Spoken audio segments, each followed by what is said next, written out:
네. 순서가 많이 있기 때문에 말씀을 소개하는 은혜롭게 짧은 은혜가 있지 않습니까? 아멘. 강할 수 있도록 이렇게 주님께서 인도하여 주실 줄로 믿습니다. 네. 오늘은요 종려주일입니다. 특별히 참 이 종려주일 주님이 호산나 호산나 다윗의 자손 찬양 먹고 또 환영 받으셨던 그때 우리 선교사님도 멋지게 귀환하셔서 얼마나 감사한지 아멘. 하나님께 또 찬양과 영광 올려드리는 줄 믿습니다. 그럼에도 불구하고 주님은 이후에 또 십자가의 그 길을 앞두고 계시죠. 여전히 마찬가지로 우리 선교사님도 국내에 오셔서 또 남의 인생 또 주님께서 더 큰 사역을 허락하실 줄로 믿습니다. 네. 지금 참 코로나 이후로 예배가 없어진 교회들이 예배를 회복하지 못하고 또 선교에 닫혀진 선교의 문들이 열릴 수 있지 못하는 그런 안타까움이 있죠. 다시 주님은 빨리 예배를 회복하고 선교의 열정을 회복하기를 원하시는 줄 믿습니다. 네. 우리 선교사님의 선교지의 그 풍부한 그러한 경험이 우리 선교의 다음 세대들을 이끄는 놀라운 일들을 이루실 줄 믿습니다. 네. 오늘 이렇게 종료 주일과 또 연합 선교회를 맞이해서 오늘 주일까 쓰시겠다는 제목으로 함께 은혜를 나누기를 소망합니다. 네, 하나님께서 쓰시는 사람, 하나님의 쓰임 받는 사람이 가장 복된 사람인 줄 믿습니다. 오늘 말씀에도 예수님께서 이 십자가를 앞둔 그 시점에서 예루살렘에 입성할 때 많은 사람들의 인파들이 나와서 종려같이 나무를 흔들고 옷을 길거리에 피고 호산나 호산나 다윗의 자손이 하면서 주님을 환영합니다. 그 주님께서 예루살렘에 입성한 것은 주님 처음 공생애를 시작할 때 처음에 예루살렘에 가셨고요. 그리고 그 중간에 여러 번 예루살렘에 가야 할 기회가 있을 때는 때로는 안 가시거나 또는 가셔도 사람들 몰래 이렇게 가시고 그리고 나서 이제 공생애를 마치면 마지막 십자가의 길을 앞두고 다시 예루살렘에 이렇게 나아가게 됩니다. 이때에는 이미 3년 반 동안 많은 사람들이 예수님의 기적을 경험했고 수많은 사람들이 병을 고침받았고 죽은 자도 살아나는 그러한 놀라운 기적의 일들을 사람들이 보았기 때문에 수많은 사람 어디든지 주님이 가시는 곳마다 허다한 인파들이 몰려다녔죠. 그러한 분위기 속에서 사람들이 다 나와서 예수님을 환영하는 그런 상황이 있습니다. 그래서 주님은 다 아시죠. 이후에 얼마 며칠 못 되어서 이들이 성난 군중이 되어서 십자가에 못 박으라 외칠 그들이라는 것. 그렇지만 주님은요 담담하게 그 길을 가시면서 많은 이들에게 주님의 그러한 그 긍휼이 많으신 그리고 사랑이 많으신 그러한 미소로 그런 사람들을 맞아 주셨는지 믿습니다. 참 그래서 생각해 볼 때 가장 극적인 스토리, 반전에 거듭하는 스토리. 이렇게 엄청난 환영, 좀 여러분 생각해 보십시오. 그러한 기적의 경험, 우리가 한 번만 경험해도 엄청난 일인데, 그렇죠? 그 당시 3천만 동안 수많은 병자들을 고치셨습니다. 수많은 기적들이 일어났어요. 많은 사람들이 모여서 주님을 환영합니다. 이 환영은요 정말 다윗의 때로 회복된 것 같은 이 순간만큼은 다윗이 다시 이 나라를 통치하고 다스리는 그때가 회복된 것 같은 엄청난 그런 환영과 인파가 몰려 있었죠. 그런데 무슨 일입니까? 어찌된 일입니까? 이 사이에 며칠 되지도 않아서 한 달도 아니고 뭐 보름도 아니고 일주일도 아니고 주일날 예루살렘에 입성하시고 이제 금요일날 예수님이 십자가에 못 박히시는 그런 일이거든요. 며칠 되지도 않아서 이 분위기가 완전히 역전돼서 십자가에 못 박으라고 했죠. 그 당시에 참 유대의 그런 관습을 따라서 이 로마가 참 이스라엘 유대인을 통치하는 방식이 그렇죠. 그 문화를 잘 존중하죠. 그래서 이 명절 때는 죄인 하나를 풀어주는 그런 관례가 있는데 이 바라바는 로마에 대하여 대항한 그렇죠.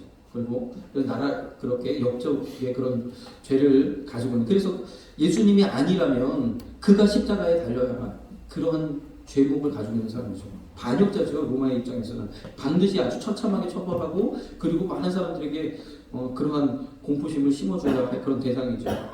근데 그는 그뿐만 아니라 굉장히 과격한 사람이고 굉장히 괴팍한 사람이어서 동족들에게도 많은 해를 주었다라고 역사가들은 증명을 하고 있어요. 그래서 동족들도 많은 사람들을 죽이고 많은 물건들을 탈취해서 자기가 이루고자 하는 나라의 독립을 이루겠다고 했던, 그래서 그런 사람이죠. 근데 그를 풀어주라고 했죠. 그를 풀어주고 예수님은 그럼 너희들의 왕이라고 하는, 유대의 왕이라고 하는 이는 어떻게 할까 했을 때 십자가에 못 박아서 많은 사람들이 외치는 그 분위기와 그 환경에 어쩔 수 없어서 빌라도는요 십자가에 내어주지 않습니까?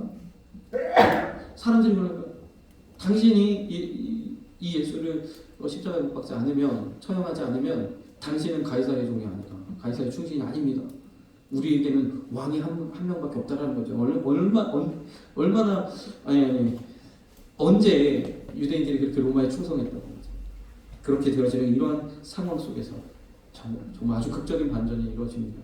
그래서 모든 것이 끝난 거죠. 예수님을 따르는 열두 제자를 비롯해서 그를 따랐던 많은 무리들이 완전히 끝난 것 같은. 그들은요 주님이 다윗의 때를 회복하고 로마를 물리치고 이 나라를 독립시켜서 이 나라의 왕이 되시고 나도 그곳에서 무언가 역할을 할 수 있겠지 소망을 품고 주님을 따라다녔는데 완전히 이제 그것이 깨어진 것 같은, 소망이 없어진 것 같은 그 상황에서 주님은 또 다른 반전을 이루셨는지 믿습니다. 무엇이에요? 3일 만에 부활하시다는 거죠. 주님이 죽음으로 사단도 승리했다라고 생각했는데 아까 우리 제가 드린 찬양처럼 주님이요 이 사망 권세를 이기시고 부활하는, 그래서 다음 주 주일이 바로 안식구 첫날 부활의 주일이 되어지는 줄 믿습니다. 네. 한 주만 경건하게 주님의 뜻을 따르며 주님의 그 십자가의 정신을 우리가 바로 새기면서 주님과 함께 하시는 저와 여러분 되시길 소망합니다. 네. 참 그래서 하나님께 쓰임받는 사람이 가장 복된 사람인데 이 스토리의 주인공은 종려주일 종려나무 가지를 흔들며 환영받는 이 환영의 주인공은 당연히 예수님이죠. 그런데 여기에 또 다른 주인공이 하나 있습니다. 그것은 무엇이냐면 바로 새끼 나귀. 나귀 새끼 할까 좀 이상해서 새끼 나귀. 그렇죠. 새끼 나귀가 또 하나의 주인공이에요. 엄청나죠. 참 예수님은 등에 한번 태웠다가 그 수많은 영광과 그것을 다 한 몸에 받은 그 한 주인공. 그래서 우리가 종려 주일만 되면 이 이야기를 하는 거예요. 이 새끼 나귀를 모르는 사람이 아무도 없어요. 나귀 인생에 있어서, 나귀의 그 삶에 있어서 이와 같은 영광을 언제 그가 누리겠습니까? 그렇죠? 일하다가 일 제대로 못하면 채찍이나 맞겠죠. 그러나 주님이 등에 타시니까. 주님이 타셨던 그 새끼 나귀는 그 이후로 아마 주인이 아무 일도 안 시켰을지도 몰라요. 제가 생각할 때 얼마나 귀해요. 예수님이 타신 저긴데. 근데 이처럼 주님께 쓰임받는 사람이 가장 복된 사람인 줄 믿습니다. 그런데 오늘 마가복음 11장에도 이 이야기가 기록되어져 있는데 여기에는 나귀에 대한 더 분명한 기록이 있습니다. 뭐냐면 아직 아무 사람도 타보지 않은 나귀라는 거예요. 아직 아무 사람도 타보지 않은 나귀. 그러면 참 여러 가지로 부족하고 경험이 없고, 그렇죠? 그럼에도 불구하고 예수님은 거기에 어미 나귀와 새끼 나귀가 같이 이렇게 매여 있었어요. 그 가운데 새끼 나귀를 선택하시고 타고 가셨다는 거죠.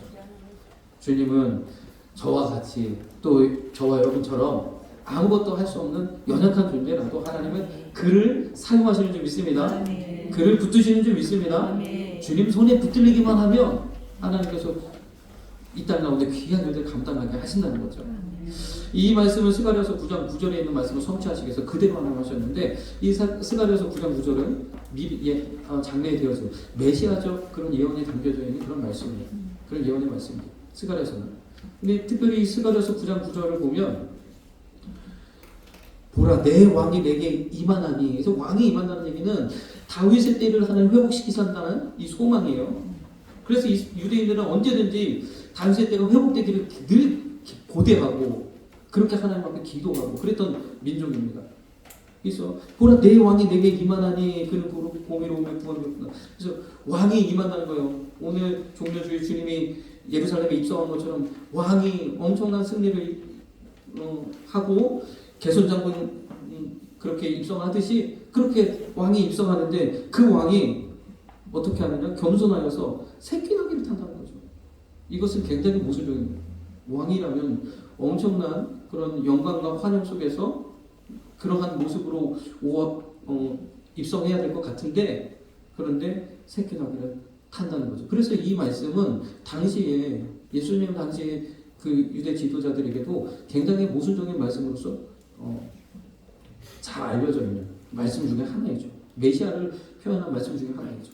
도대체 이 말씀이 무슨 말씀입니까? 참 우리의 상식으로는 모순되는 말씀이지만 이게 무슨 뜻일까? 이렇게 그래서 어떤 사람들은 뭐 이것이 어떤 뭐 영적인 의미라든지 또 다른 어떤 상징적인 의미라든지 여러 가지를 생각했겠죠.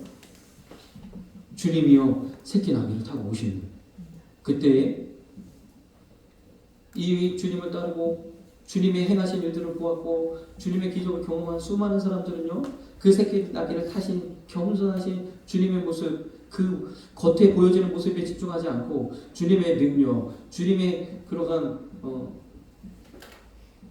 권세 그것을 바라보며 환영하고 또 그렇게 하나님께 영광 돌려는 줄 믿습니다. 그러나 당시 동조 지도자들은 어떻게 생각했느냐? 이거 퍼포먼스 한다 그렇게 생각했어요. 메시아 퍼포먼스 한다. 그러면서 이 예수님에 대해서 초집중. 주님은 이 모든 것을 다 아셨죠. 그러나요, 이 말씀 가운데 주님은 이 성경에 기록된 스가랴서 9장 9절 단순히 내가 메시아로서의 그런 어떤 보여주신 말씀을 그냥 성취함으로 내가 메시아다라고 선포한 것뿐만 아니라 주님은 겸손하시라고 했어요. 이 말씀은 예수님의 겸손함을 나타냅니다. 어떻게 겸손하셨어요? 하나님의 말씀 있는 그대로를 성취하시는 그러한 분이신 줄 믿습니다. 그래서 저와 여러분들은 주님 앞에 겸손할 때 우리가 겸손한 자를 하나님 택하신다. 오늘 나귀 새끼를 택하셨던 것처럼 나귀 새끼를 사용하셨던 것처럼 나귀 새끼를 향하여 주가 쓰시겠다 말씀하셨던 것처럼 겸손한 이에게 주님께서 이 은혜를 베푸시는 줄 믿습니다. 겸손하면 어떤 건 겸손한 것이냐? 사람 앞에 겸손치 않다는 거예요. 사람 앞에. 주님도 마찬가지. 사람 앞에 겸손한 하나님 말씀 앞에 겸손한 줄 믿습니다. 저와 여러분도 마찬가지. 사람 앞에 겸손한 것을 의미하는 것이 아니라 하나님 앞에 겸손할 수 있는 사람. 하나님 말씀 앞에 엎드릴 수 있는 사람. 하나님의 말씀이라면 그대로 순종할 수 있는 사람. 그 사람을 주님은 택하시고 사용하시는 줄 믿습니다. 저와 여러분들은 이렇게 주님 앞에 주님 말씀 앞에 겸손하여서 겸손히 주님 말씀에 따라서 순종함으로 주님께 붙들림 받는 은혜를 누리는 저와 여러분 되시길 소망합니다. 주님이 사용하신다는 건 얼마나 큰 영광인가요? 이 새끼 나귀도 그 영광을 누렸던 것처럼 예수님이 드디어 타시는 그 놀라운 영광 한 몸에 같이 받았던 것처럼 주님이 사용하셔서 이 세상을 창조하시고 다스리신 그 주님이 나를 사용하신다는 것. 주님이 쓰신다는 그 마음은 참 가장 큰 은혜입니다. 주님이 나와 함께 하셔서 내 한 모든 일들이 잘 되게 하시고 그 가운데 영혼들이 살아나고 우리 함께 예배하는 우리 선교사님도 마찬가지죠. 주님이 함께 하시니까 주님이 쓰시니까 그 놀라운 은혜를 경험했죠. 주님 나를 사용하신다는 거죠. 반면에 주님께 붙들리지 못한다는 이 인생은 참 얼마나 또 불행합니까? 불행할 수 있죠. 우리는 다 주님께 붙들림바 되는 저와 여러분 되시길 주님의 이름으로 축복합니다. 주님은요 이렇게 충성된 종들을 찾으십니다. 마태복음 24장 45절 46절 보니까 충성되고 주의 있는 종이 복되다 그랬어요. 때를 따라 양식을 나눠줄 수 있는 종들이 복되다. 주님이 이런 사람들을 참 사용하시고 찾으시는 줄 믿습니다. 좀 우리도 사업하시는 분들은 정말 충성된 그런 사람들을 원하잖아요. 정말 내일처럼 회사 일을 내일처럼 할 수 있는 사람. 회사 일이지만 그냥 월급 받는 저기지만 그 일을 내일처럼 그래서 그 일에서 보람을 느끼고 그 일을 통해서 아무튼 그렇게 할 수 있는 사람을 우리는 찾잖아요. 그 한 사람이 있으면 회사는 잘 되고 잘 되는 회사를 제가 보니까 그런 사람이 꼭 있더라고요. 그런 사람 만나야 돼요. 우리 여기 계신 우리 사장님들은 그런 만남의 복이 있기를 주님의 이름으로 축복합니다. 근데 요즘에 참 돌아가는 이런 이 노동 환경을 보면 이 일을 자기 일처럼 하지 못하게 만드는 오히려 그런 환경이 좀 있는 것 같아서 있어서 참 안타까움이 있습니다. 우리가 좀 나라 민족을 위해서 계속 기도해야 됩니다. 물론 노동자의 권익을 보호하는 건 중요하지만 이것을 법으로 강제해버릴 때는 우리가 정신을 가지고 어떤 그런 마음으로 우리 시민 의식이 끌어올라가서 되어져야지 법으로 강제할 때가 오히려 역효과를 내는 경우들이 많이 있죠. 먼저 우리의 의식 수준, 교육 수준이 높아져야 되는 거죠. 어찌 되었든 주님도 그러한 충성된 사람을 찾으시는 줄 믿습니다. 이 충성의 분은 바로 예수님이죠. 히브리서 12장 2절처럼 우리를 위해 주님은 아셨어요. 다 아시면서 환영받는 입장이라면 어떻겠습니까? 저들이 얼마 못 가서 십자가에 못 박으라고 소리 지른 그 사람들인데 아셨다면 우리로서는 그냥 안 가고 말 거예요. 그죠? 그러나 주님은요 그 길을 가셨어요. 십자가를 참으셔서 십자가의 고통도 고통이지만 그렇죠. 이러한 극적인 반전은 이 인류 역사상 그런 반전은 없을 겁니다. 며칠 되지도 않아서 우리가 좀 수많은 억울한 그런 일들도 있고요. 수많은 그런 많은 사람들에게 귀감이 되는 위대한 사람들의 이야기들도 있겠지만 예수님의 이 이야기는 정말 엄청난 그런 우리에게 우리의 심정을 울리는 그러한 스토리이죠. 주님은 십자가를 참으시고 부끄러움을 개의치 아니하시고 그 길을 가신 것처럼 저와 여러분도 그 길을 함께 나아가는 주님의 일꾼의 길을 소망합니다. 자, 그래서요 하나님께 쓰임받는 사람은 어떤 사람이 되겠느냐? 아까 말씀드린 것처럼 겸손한 일을 하나님 사용하시는데 요한복음 6장 28절 아래 있는 말씀에도 사람들이 묻습니다. 하나님의 일이 무엇입니까? 어떤 게 주의 일입니까? 주의 일을 알려주고 내가 주의 일을 하기를 원합니다. 사람들이 물을 때에 주님 뭐라고 대답하셨어요? 29절에 다음 절에 하나님의 보내신 자를 믿는 것이 하나님의 일이라고 그랬습니다. 우리도 많은 사람들이 참 주의 일을 하기를 원합니다. 교회가 좀 작을 때는 그런 사람들이 좀 많지는 않은데 교회가 점점 더 커지면 주의 일 하겠습니다라고 하는 사람들이 점점 늘어나요. 주의 일 하겠다라고 막 사람들이 몰려옵니다. 그런데 주님 말씀하죠. 주의 일 하기 앞서서 먼저 무엇부터 되라? 예배자가 되라는 거죠.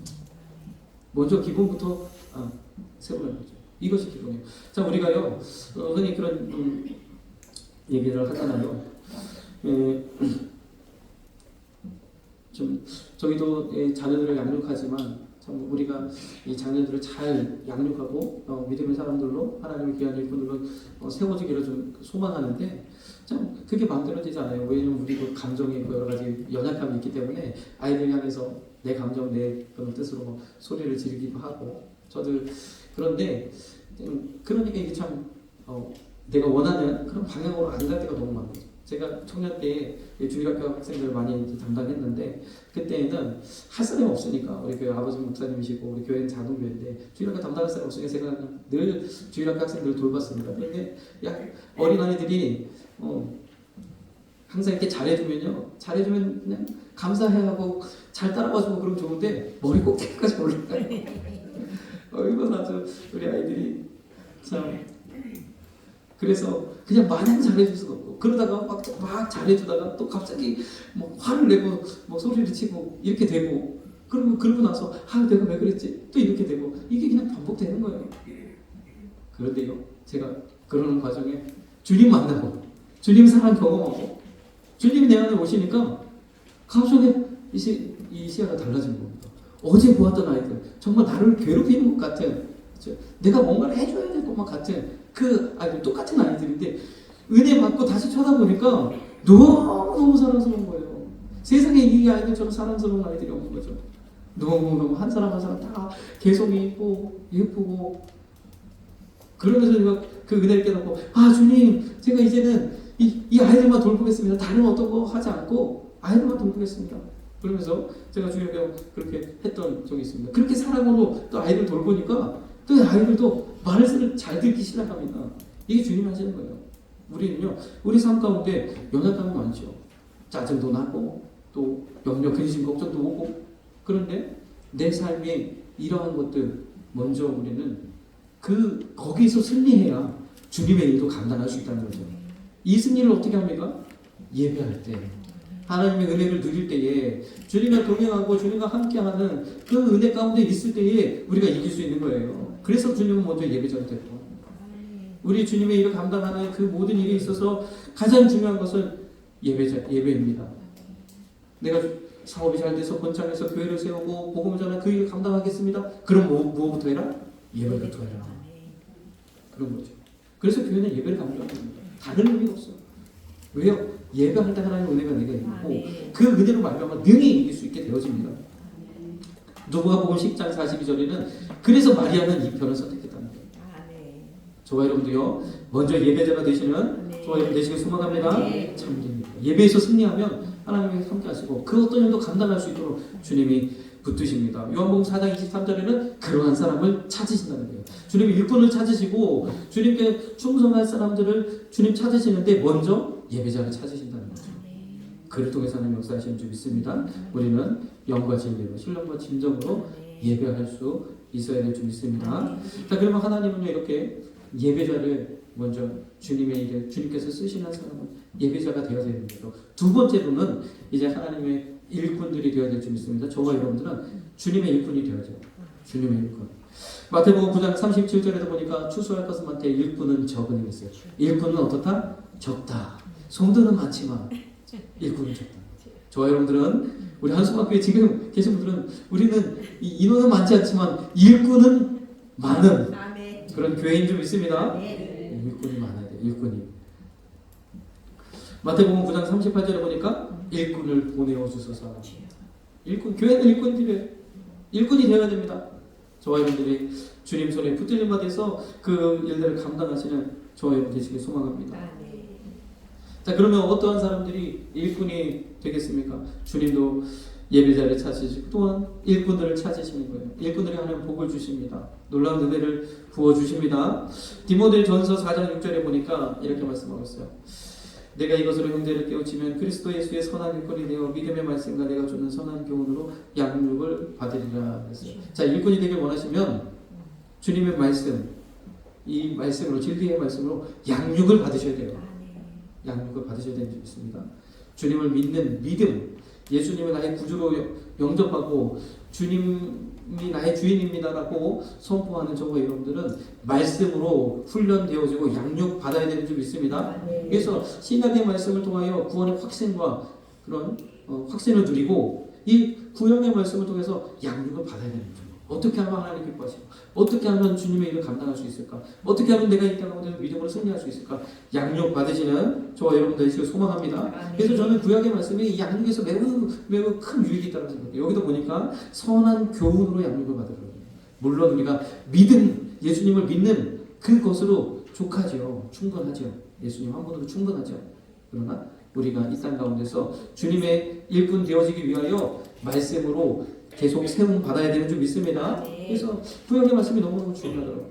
그래서 이번에 이 고난주간 특별 새벽 기도회는 이 구약의 말씀으로 여러분들 좀 양육하고자 하는 마음으로 이 성막에 대한 이야기 좀 준비하고 함께 승리하시고 함께 말씀으로 양육 받으시는 저와 여러분 되시길 소망합니다. 또 한 가지는 고린도후서 6장 4절 말씀처럼 모든 일에 하나님의 일꾼으로 자청하여 저와 여러분들이 하나님의 일꾼임을 기억하는 것. 참, 내가 하나님의 일꾼 되었다라고 여기십시오. 나는 하나님의 일꾼이야. 하나님의 손에 붙들린 사람이야. 나는 주님이 나를 사용하시는 사람이야. 라고 인정하시고 주님 앞에 나아가는 저와 여러분 되시길 소망합니다. 그리고 나서요 우리는요 하나님께 인정받는 일꾼으로 인정받는 사람들이 돼요. 디모데후서 2장 15절 말씀 보니까 여기도 보니까 내가 진리의 말씀을 옳게 분별하여 부끄러울 것이 없는 일꾼으로 인정된 자로 하나님 앞에 충성된 일꾼으로 나아가면 반드시 하나님 언젠가는 합격 인정하시는 때가 올 줄로 믿습니다. 오늘 여러분 다 아시고 하나님께서 모든 상황을 이끄시는데 이 하나님 앞에 인정받는다는 것, 하나님이 나를 사용하신다는 것, 하나님 내 일에 후원하시고 놀라운 은혜를 베푸신다는 것, 그것만큼 참 복된 일이 없는 줄 믿습니다. 이렇게 주님의 일꾼된 또 저와 여러분들은 더 나아가서 마지막으로요 하나님의 군사가 되어져요. 주님 앞에 쓰임 받는 사람은 더 나아가서 하나님의 군사, 군사가 되어지는 저와 여러분 되시길 소망합니다. 디모데후서 2장 3절 말씀 밑에 아래 있는 말씀 보니까 내가 그리스도 예수의 좋은 군사로 저와 여러분들은 이참 군사와 같이 쓰임 받아요. 군사, 군인이라는 건 어떤 거예요? 이 군복을 입었다고 군인 아니잖아요. 군인 정신이 있어야 군인이죠. 요즘 우리나라의 군인이 참 군대가 조금 염려가 됩니다. 해병대는 그러잖아요. 한 번 해병은 영원한 해병이다 그러면서 그 정신을 늘 강조하잖아요. 하나님의 군사된 저와 여러분들은 이러한 하나님의 군사로서 쓰임받는 정신이 있어야 될 줄 믿습니다. 주님 앞에 쓰임받는. 그래서 2장 4절 말씀에는 이렇게 되어 있죠. 군사로 다니는 자는 자기 생활에 얽매이는 자가 하나도 없다. 저와 여러분들요 일꾼을 넘어 그리스도의 군사가 되어지는 놀라운 은혜를 누리시길 소망합니다. 군사가 되어지면 어떤 은혜가 있어요? 하나님 모든 필요한 거 다 채워줘. 야 군대 나가서 싸우는데 너가 뭐 밥도 지어서 먹고 농사도 하고 그거 같이 하면서 싸우라고 하는 사람이 어디 있느냐? 소가 일하는 소에게 망을 씌우지 말라 하신 말씀처럼 군사가 되어지면 하나님의 필요한 거 다 채워준다. 내게 모든 것 이 세상에 있는 모든 재원을 다 끌어다가 하나님의 그런 선한 싸움에서 승리케 하시는 줄 믿습니다.